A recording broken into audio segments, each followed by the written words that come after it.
Hi, everyone. So here's what's happening. We are covering the Rudy Farias case. He was a young man, 17 years old, went missing for 8 years allegedly, and was just found. The Center for Missing Persons posted about it. It's the long holiday in the States, and so the police just had an interview with him yesterday, as well as with his mom. I'm not sure why there wasn't like urgency with that. But in any case, it's happening right now. The police is talking about another case quickly, and then we're gonna go ahead and cover they're gonna cover this case. So let me go ahead and pull this up. Let's see where they're at. Are equipped with dash cams. The mayor has agreed. Okay, so they're talking about dash cams. He said he was going to talk about that. I guess they took the opportunity now that they're in front of media to go ahead and cover that. And so a few things, just so I'll update you before the press conference starts, or before the part about Rudy starts, is that Rudy, there was a made up story, very elaborate story about how Rudy allegedly got abducted. That was, alarm bells for me when I heard that. A lot of things happening behind the scenes with the mother. She seems to maybe have some fake accounts and just there might be an elaborate scheme that she's up to concocting. See if they're back up. Definitely, as the chief of police, I believe in transparency. So anything that we can do to move that in that direction. But so this is the chief of police. Investigator up, and we'll hold up, Mario. Let's go ahead and get started. I'm going to bring the investigator up, and we're going to entertain all questions at the end about the dash cams and also this investigation. So we'll entertain everything at the end. Come on. So that was the police chief, and he had been interviewed. Thank you. And this is the detective in the missing persons unit. Good morning. I'm Lieutenant Zamora with the Homicide Division Missing Persons Unit. To my left, I have Detective Sergeant Jimenez, Detective Brian Ford, and Detective Atlanta Claiborne. Today, we're discussing facts related to 25-year-old Rudy Farias, who was reported missing on March 7, 2015. He was 17 years old when his mother reported him missing. During the 8-year time frame where he was missing, investigators followed up on many tips, leads, collected evidence proving that Rudy was not missing during the 8-year period. Many of these facts included contacts and statements with relatives, friends, neighbors, and medical professionals. Rudy was recently identified as having previous HPD interactions, meaning that he made contact with patrol officers out on the street. However, during these contacts, fictitious names and date of births were given, misleading the officers, and Rudy would remain missing. In fact, both Janie, Rudy's mother, and Rudy himself gave fictitious names while interacting with various patrol officers. After investigators talked with him yesterday, it was discovered that Rudy returned home the following day on March 8th, 2015. Mother Janie continued to deceive police by remaining adamant that Rudy was still missing. She alleged her nephew was the person friends and family were seeing coming and going. However, we disputed that. Currently, the DA has declined any charges at this time for making fictitious reports and failure to ID. Investigators have reached out to Adult Protective Services.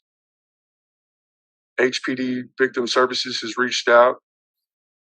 We've also connected Rudy with Victim Services to ensure that he has a method to recover. Now, based on Rudy's interview, there were no reports of sexual abuse reported. If there is a disclosure made, we will continue to investigate. Currently, the investigation is active, and there are new leads coming in. We'll continue to follow those leads. We do take all allegations seriously, and any new information or facts that we receive will be investigated. Thank you, Lieutenant. One question at a time, please. Oh, no. Not yell enough. I'm going to let him translate, then we're going to do it. Okay. Thanks. Go ahead. Yeah. Thanks. Thank you, Lieutenant. Buenos días y gracias a todos por estar aquí. Antes de hablar sobre el caso involucrando a la persona desaparecida Rudy Farias, vamos a hablar un poquito sobre un asunto que ha aparecido en las noticias, que es referente a las cámaras montadas en el tablero Okay. de los vehículos So I'm going to policiales. go ahead and he's going to talk. He's translating in Spanish. He's going to start with the dash cam cameras first. So while we do that, I'll just recap what the previous what Detective Zamora said, that Rudy and Jamie, his mom, were giving fictitious names, dates of birth, and things like that. Birth anytime that they were in contact with police. Rudy had been in touch with police, but he had given fictitious names. He said Rudy returned home on March 8th, 2015, and that the mom deceived police. And they said that the DA has declined charges at this time, which is pretty ludicrous, but he did say that the investigation is still active, and that when Rudy talked to detectives, there was no report of sexual abuse. So I'm not sure how or where there was a disconnect with what police just said and with what Juanel, the activist, told reporters. All right, let's see. Voy a hablar un poco sobre lo que dijo el teniente de esta investigación. En el 2015 se reportó a este individuo como una persona desaparecida. En ese momento tenía 17 años de edad. La investigación que han conducido los detectives nos indica de que esta persona en realidad no estaba desaparecida, que hubo contactos con la policía durante estos 8 años. Desafortunadamente, cuando hubo contacto con la policía, este individuo dio otro nombre, un nombre ficticio, y por eso nunca se pudo indicar en nuestros récords, en nuestros archivos, de que esta persona que había sido reportada desaparecida había tenido contacto con la policía.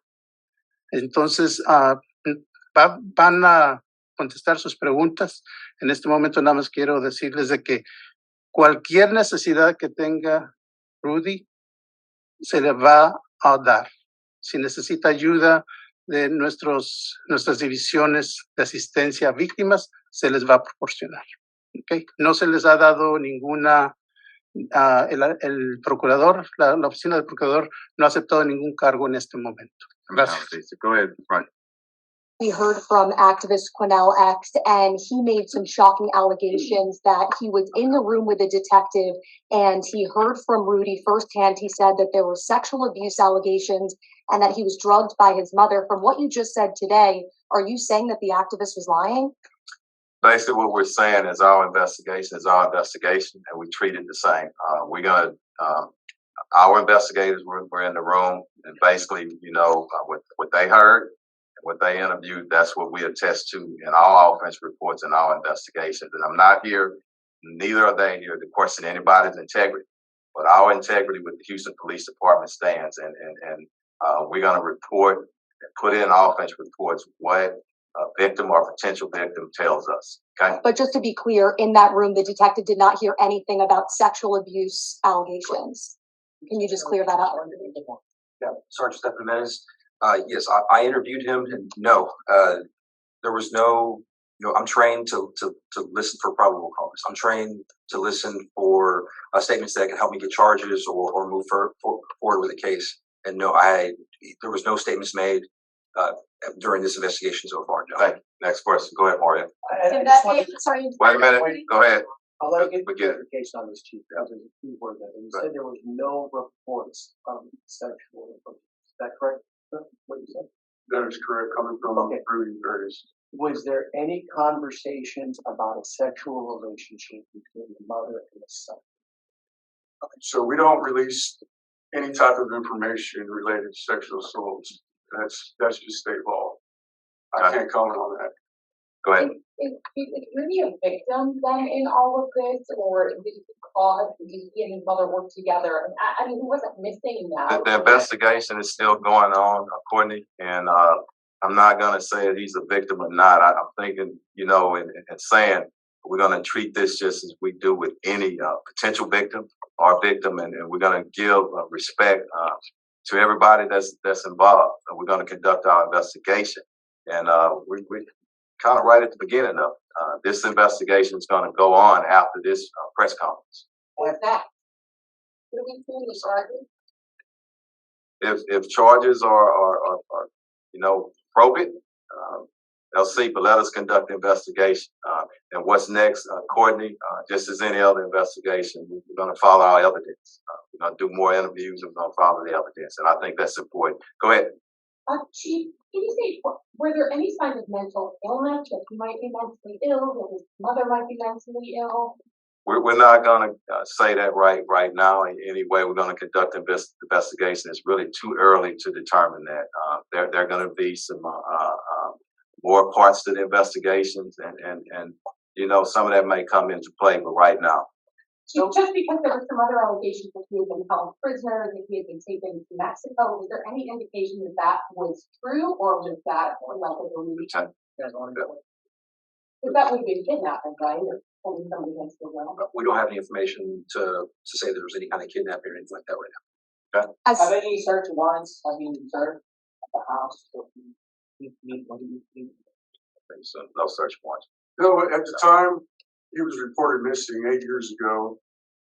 Being missing is not a crime, so the detectives had no lawful means or probable cause to issue a search warrant for the residence, which was searched several times.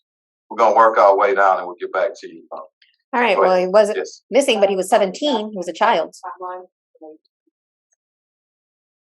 There is no permanent timeline.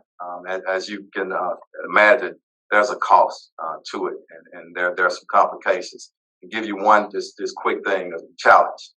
200 of our vehicles are modeled 2014, are older.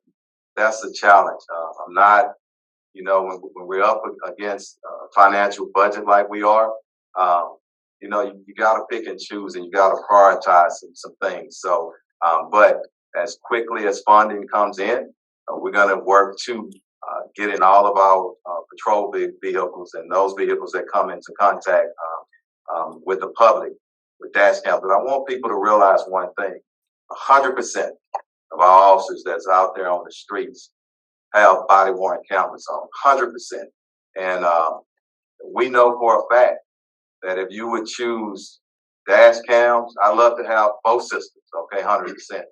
But once you get out that car, where most things happen in interaction, hand to hand, I want that body-worn camera. But as we get funding in, and as I said, the mayor is stepping up, and like he always does, but he can only do so much. This funding issue didn't start, and I'm going to say this, I stay away from politics, okay? But the citizens in Houston, at some point in time, we're going to have to really face how we're going to properly fund public safety and public servants, okay? Because we need better fire trucks, we need better equipment. We can't keep kicking that can down the street. We're going to have to talk about things of a revenue cap, but we'll leave it to the politicians. Next question. Go ahead. So I heard you mention that there was no need for a search warrant when he was reported missing years ago, but in between yesterday and the day that he was discovered, was anything searched? Was anybody questioned? Did anybody go by the house? Rudy and his mother were interviewed yesterday. As far as anyone going to the house, it's still active investigation. We can't release details pertaining to that. Going a quick clarity, was he 17 at the time that he was missing? Yes, sir, that's correct. 25 25. now. Yeah. Go ahead, Mario. I get you all. Quick Go ahead. clarity, was there a missing persons report filed by his mother at the very beginning? That was in March 7th, 2015. So there was a missing persons report that was filed. Correct. And so this is what I'm asking on this. Could the mother be detained for filing a missing persons report and never once informing HPD that he came home? Yes, she could be reported or detained. That offense is a Class C misdemeanor, which is similar to a traffic citation. Right. You're not going to Rudy Farias was found on Thursday. Your investigator spoke to him nearly a week later. Do you think it was a mistake not to speak to him sooner? You said yourself the DA has not accepted charges. That's a week where evidence could be destroyed. What's your response to that? So it's procedure for the investigation to go through a channel, and when it reaches us, we review it. There was no urgency to investigate a recovered or found person. And I say that because patrol officers made contact with him. They ensured that he was safe. They contacted HFD to make sure that he didn't need medical treatment, and he was cleared on scene by HFD. He refused transportation to the hospital. His mother took him to the hospital later on that evening. What the lieutenant said, I think, is important. You can't force a potential victim of a missing person, okay, with nothing else, to come in and give a statement. So it takes time to try to work with people to get that statement. And Chief, I know you believe in transparency, and for the public, we're going to put this on the news, and it's going to cause more questions, because yesterday we hear from the activist who makes these shocking allegations. And as a reporter who was there, I did see him myself go in and out of the room. So it was clear that he had some sort of communication. Transparency doesn't come in front and maintaining the integrity of the investigation. And that's where my transparency stops. But, and it's the last question I'm gonna ask about the activists or anybody else. You know, we're gonna follow our investigation, and we treat it the same. Everybody has a role in society. We respect everybody, including our activists. But the integrity of the investigation is number one, and we're gonna maintain it. Him going inside that room, did that jeopardize the investigation by allowing him? I don't think so. Go ahead. Do we know where's Rudy at this moment and his mom? Yes, we do. Rudy's safe. He is with his mother by choice. He's an adult. Yeah. He's a 25-year-old. Right. Hey, we're gonna get a few more. Mario right here, and then we're gonna work our way down. Probably 4 more. We're gonna wrap. You used the word a minute ago in describing Rudy as a victim. We know that I said potential victim, and I want to be respectful on that. Yeah. he disappeared when he was a young man, teenager. Okay? 17. 17 years old. There's been cases in the past where people have been brainwashed, where people have been told you cannot, and they're being held against their will.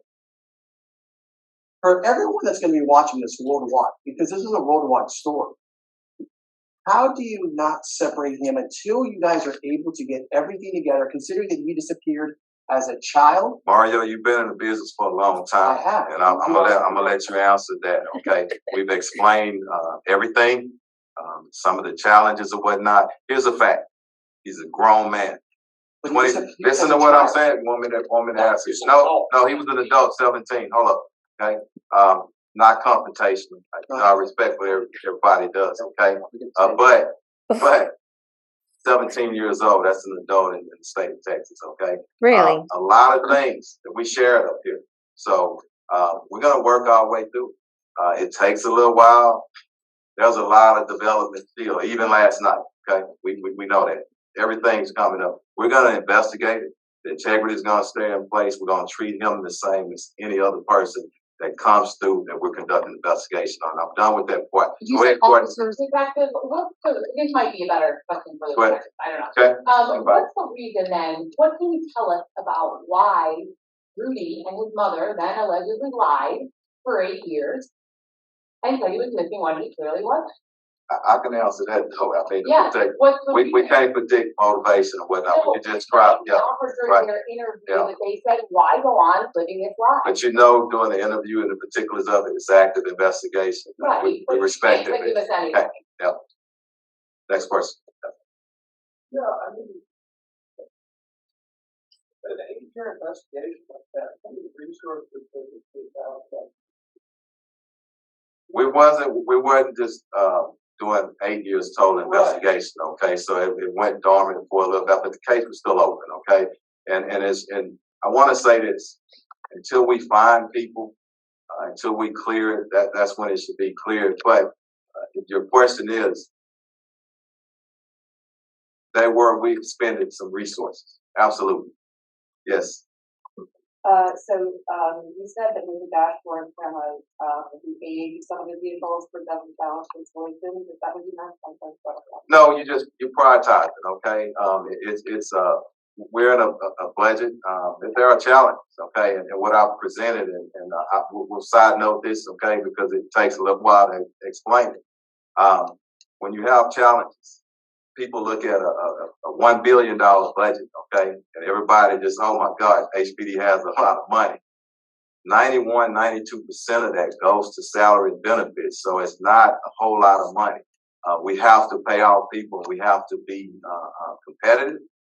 The mayor just gave 7.2 million so we can get more cadets in. So there are a lot of challenges. And what I'm saying is this didn't happen just in the mayor's administration. For years, you need so much amount, 14 million. I always talk about that to properly replace vehicles in our fleet. But some years when things are just got a lot of stuff going on, okay, when you don't get that, it kicks it back and it makes it worse. We have an aging fleet. 50% of our vehicles, or a little bit more, are beyond the replacement life. And that's patrol vehicles, 100,000 miles, 5 years. Unmarked vehicles, 120,000 miles, 7 years. Okay, so we have a very aging fleet and a lot of other problems. So we will prioritize, and we're going to get there where we need to. But outside state, go ahead. Just want to clarify then. Yes. Because I understand it's an ongoing investigation, but can you say whether that they did give some sort of explanation to why they did this, or no? You can't say it all. Or? No. You said patrol units made contact. Let me get you, and then I'm gonna get you. You're gonna be the last one. Go ahead. So I know that why were HPD officers at the home this morning, and also I know family members are concerned for Rudy's safety. Is there no concern as far as the investigation? I just want to talk about that to officer. We can. It's a call for service. There was a burglary report last night at the house. Patrol responded. Oh wow! And we were alerted because it was a house of note, and it's been part of the investigation, and that is also now part of our investigation. What happened last night? You said in the beginning of the press conference that Rudy has made contact with patrol units at some point. Can you explain what that was, and does he face any charges for saying that he had false names? So it is a criminal offense to give false names when you're detained under arrest or you're making a valid police report. There was an instance where he did that, him and his mother. At this time, though, the district attorney has declined to accept charges on that until our entire investigation is complete. So you tried to charge him as well? The facts were presented to the district attorney. Mario, we're gonna end it, okay? Can you say what that contact was quickly though with him? You said patrol units. Was it like he was stopped in his car? Can you just? I was gonna ask specifically. Did HPD ever go to his home and with his mother, and were any fictitious names given at home? Investigators did go out to the home multiple times. They talked to various family members, relatives, friends, neighbors, and yes, they were given a fictitious name. So was there contact made with Rudy at his home? Let me close with this one thing, okay? Let me close with this, Mario. Look, we've been open as we can. It's not our first investigation. Everybody here understands what I'm saying about the integrity investigation. This is where we're going to end. We wanted to get up before a lot because this comes as not only a local, but a national, in some cases international, okay, because everything is going on. But it ends today, not our investigation, but as we get more information and when it's appropriate, we'll send out information. Okay, so I want to thank everybody. I want to thank you for your patience and thank y'all for what you do every day. Rudy's father, did you know Rudy's father when you were on the city? All right, thank y'all. Did you know Rudy's father, Chief, by any chance, when you were on in the department? Okay. Wow. All right. So recap. Wow. This did not inspire much confidence in me, and I just really started covering this case. So just to kind of recap, there was his mom filed a police report March 7th, 2015. Rudy returned home March 8th, 2015.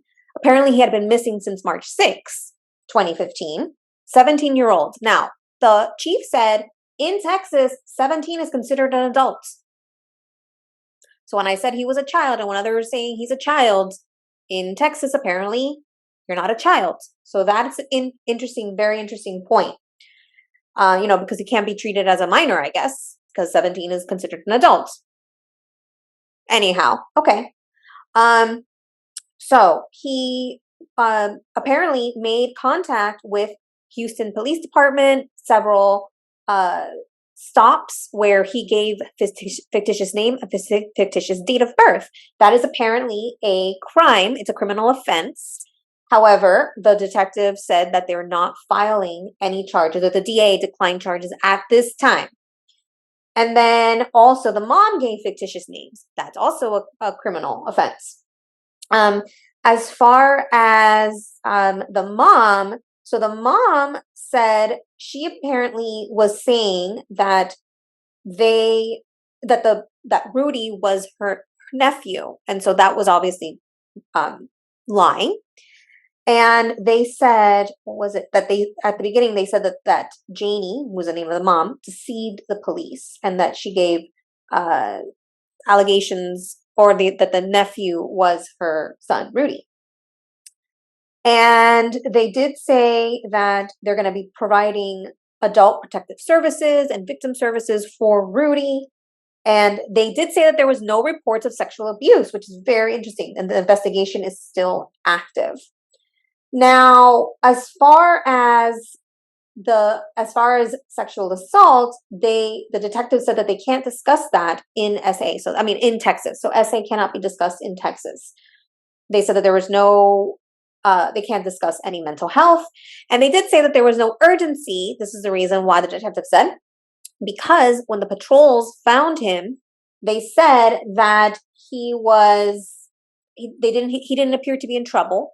He declined getting medical attention. The mom took him to get medical attention, and he is 25, so he is an adult. And you can't force a potential victim to make a statement, which is true. You cannot force either a victim or an abuser or a criminal to make a statement. They can plead the fifth, right? People can plead the fifth. They don't have to incriminate themselves or make any statement. And another thing that was interesting is that they said that somebody asked why there were cops out there at her house or at their house. And they said there was a burglary attempt. So patrols came in. And I think that was it so far. So it's multiple, the investigation is still ongoing, still active. And one distinction that they did make is that they said that the DA has declined charges at this time until the investigation is completed. Because at the beginning, it sounded like they weren't pressing charges. And so I was like, what? So I'm glad that they made that distinction. Now, one thing I just wanted to say here. What is domestic abuse, or DV? Can be defined as a pattern of behavior in any relationship that is used to gain or maintain power and control over an intimate partner. Now, abuse is physical, actually. So there's DV and domestic abuse. Intimate partner would be with a spouse or a boyfriend, girlfriend, something like that. Abuse is physical, sexual, emotional, economic, or psychological actions or threats of actions that influence another person. This includes any behaviors that frighten, intimidate, terrorize, manipulate, hurt, humiliate, blame, injure, or wound someone.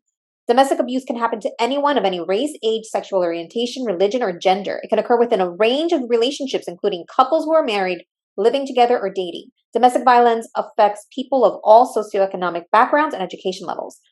Anyone can be a victim of domestic violence. Now, I brought this up because my understanding is that domestic violence, here it's being used, this is in the UN.org, that it has to do with between like some type of a sexual or romantic relationship. But there is, family abuse. And if there was SA in this, then I would definitely call this DV. And if there was in this relationship that's in the same home, I would consider this a type of domestic abuse between, because it's not child abuse because he's not a child, but there is abuse here. And so even though they're like, you can't force if this was a husband and a wife or a boyfriend and a girlfriend, would they be acting so nonchalantly? I think that's my issue with this, is that they're acting like it's not a big deal. And so we look at the Gabby Petito case, and in that traffic stop in Utah and Moab, right?